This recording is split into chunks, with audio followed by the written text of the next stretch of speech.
Thanks for watching. Don't forget to like, comment, share and subscribe to Mufti Tariq Masood, famous scholar. تو یاد رکھو اسی طرح دین کے معاملے میں بھی مسئلہ ہمارے ساتھ یہ ہے کہ نہ خود پتہ ہے اور نہ ایسے پر اعتماد کرنے کے لیے تیار ہیں کہ جس کو پتہ ہے. صرف ظاہری علم ہے, ظاہری علم, وہ یہ جائز ہے وہ ناجائز ہے, یہ حدیث ہے وہ فلانی آیت ہے, اور وہ پھر اس پہ فتوے بازی تھوپتے رہتے ہیں. اور پھر ظاہر ہے ضلوا و اضلوا, خود بھی گمراہ اور دوسروں کو بھی گمراہ. علماء کو پتہ ہوتا ہے, جن میں حکمت ہے, جن علماء میں, ان کو پتہ ہوتا ہے کہ یہ حدیث اس موقع کے لیے نہیں ہے, اس کا کوئی غلط فائدہ اٹھائے گا. جیسے نا ڈسپرین تو ہے, سر کا درد تو ٹھیک کرتی ہے, مگر آپ کے لیے نہیں ہے. پیناڈول سے طبیعت ٹھیک ہوتی ہے مگر ہر ایک کے لیے نہیں ہے. تو ایسے بہت ہر چیز ہر ایک کے لیے نہیں ہوتی. ایک صاحب نے مجھ سے سوال کیا, بڑے وہ پریشان تھے کہ یار یہ کیا بات ہے, حدیث میں آتا ہے رسول اللہ صلی اللہ علیہ وسلم نے ارشاد فرمایا کہ اللہ تعالیٰ نے ایک کتے کو پانی پلانے پر ایک فاحشہ عورت کی مغفرت کر دی. کتے کو پانی پلانے پر مغفرت, ساری زندگی گناہ ایک کتے کو پانی پلانے پر کیا کر دیے. اور دوسری طرف حدیث میں آتا ہے کہ ایک بلی کو بھوکا مارنے پر ساری نیکیاں. ارے وہ مشہور حدیث ہے نا, ایک عورت نے بلی کو باندھ دیا, نہ کھلاتی تھی نہ پلاتی تھی, وہ بلی بھوک سے تڑپ تڑپ کے مر گئی, اللہ نے اس کو عذاب میں ڈال دیا, ساری نیکیاں ضائع ہو گئیں. ایک اب وہ پریشان کہہ رہے ہیں یار وہ تو بس گویا وہ یہ کہنا چاہ رہے تھے ادھر تو ایک اندھی ہے, بس اللہ جس کو چاہے اٹھا کے جنت میں ڈال دے, جس کو چاہے اٹھا کے بخشش پہ آئے گا تو ہماری ایک نیکی قبول کر لے گا, اور اگر اس نے عذاب ہی دینا ہوگا تو ہماری ساری نیکیاں دھری کی دھری کوئی ایک گناہ پکڑ کے ہمیں کیا کر دے گا, جہنم میں. تو ان کے لب و لہجے سے لگ رہا تھا کہ عمل سے کیا ہو رہے ہیں, وہ پیچھے ہٹ رہے ہیں.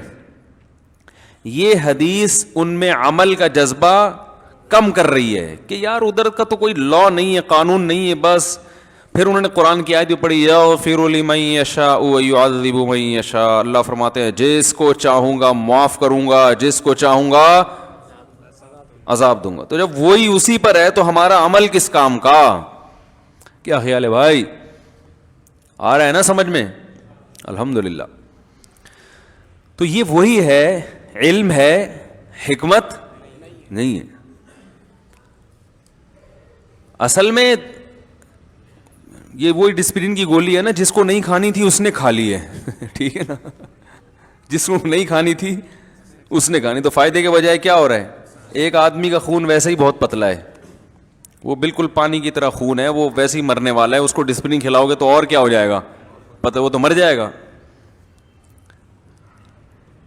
جو حدیث کی جو جانتے ہیں وہ بتاتے ہیں, کسی حکمت والے سے پوچھیں وہ تو وہ کہے گا کہ بھائی دونوں یہ حدیثیں عمل میں اور بڑھانے کے لیے ہیں, عمل کو کم کرنے کے لیے نہیں ہیں. صحابہ اس حدیث کو سن کے ان کا عمل کا جذبہ بڑھا تھا, کم نہیں ہوا تھا. کیسے؟ ایک حدیث جو ہے وہ گنہگار کو سنانے کی ہے, ہم وہ نیک لوگوں کو سنا دیتے ہیں. ایک نیک لوگوں کو سنانے کی ہے, وہ ہم کس کو سنا دیتے ہیں, گنہگاروں کو. جس کی جو اس کے سامنے پیش کرنے کی, جیسے شوگر کا مریض ہے, اس کے سامنے پیش کرنے کی ڈش تھی کریلے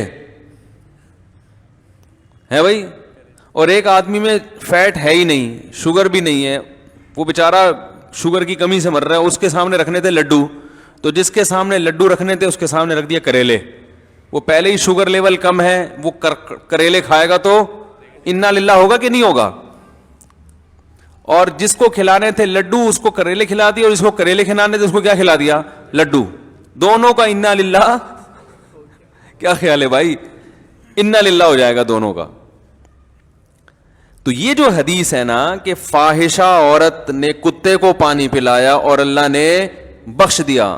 ایک روایت میں مرد آتا ہے, مرد نے پانی پلایا, بہرحال جس نے بھی پلایا گنہگار تھا, اللہ نے اس کو بخش دیا. یہ اصل میں گنہگار کے سامنے پیش کرنے کی حدیث ہے, اور ہر گنہگار کے سامنے نہیں, وہ گناہگار جو اب اس نا امیدی میں آ گیا ہے اور اب وہ نیکی کرنے کے لیے تیار ہے ہی نہیں. وہ کہہ رہا ہے یار میرے تو اعمال میں گناہ ہی گناہ ہے, میں نے اگر ایک نیکی کر لی تو مجھے کیا ہو جائے گا, میں کون سا جنت میں جاؤں گا, تو اب چھوڑو میں باقی زندگی بھی کس میں گزارتا ہوں, گناہ میں.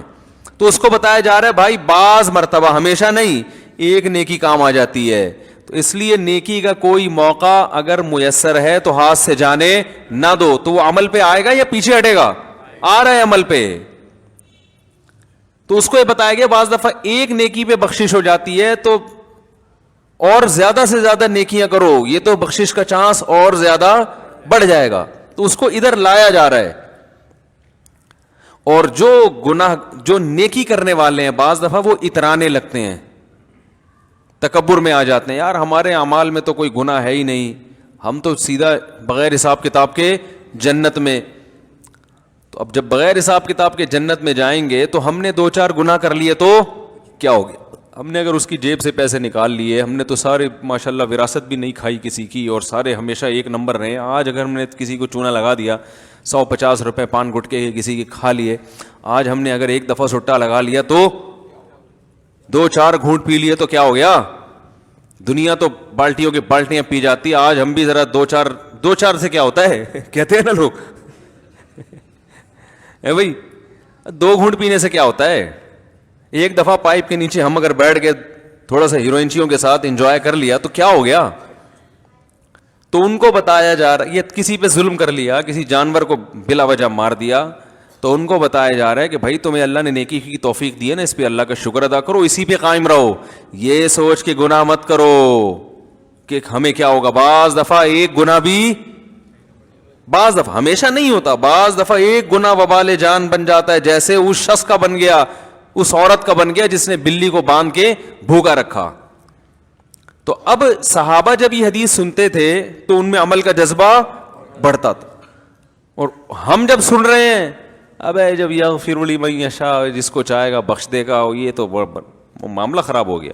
تو اصل میں حدیث کا مطلب یہ ہوا کہ ایک نیکی پہ اللہ بخش سکتے ہیں تو بار بار نیکیوں پہ کیوں نہیں بخشیں گے, اور ایک گناہ پہ اللہ برباد کر سکتے ہیں تو بار بار گناہ کرو گے تو برباد کیوں نہیں ہوگے. تو مطلب یہ کہ جو نیکیاں کر رہا ہے وہ کرتا چلا جائے, اور جو گناہ کر رہا ہے وہ گناہ سے بچنے کی کوشش کرے.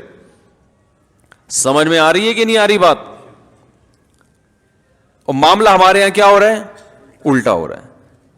یہی وجہ ہے کہ اللہ کی رحمت کی حدیثیں گناہگاروں کو سنائی جا رہی ہیں جو توبہ کرنے کے لیے تیار نہیں ہیں, حالانکہ وہ ان کے لیے تھوڑی ہیں, ان کے لیے تو عذاب کی وعیدیں ہیں.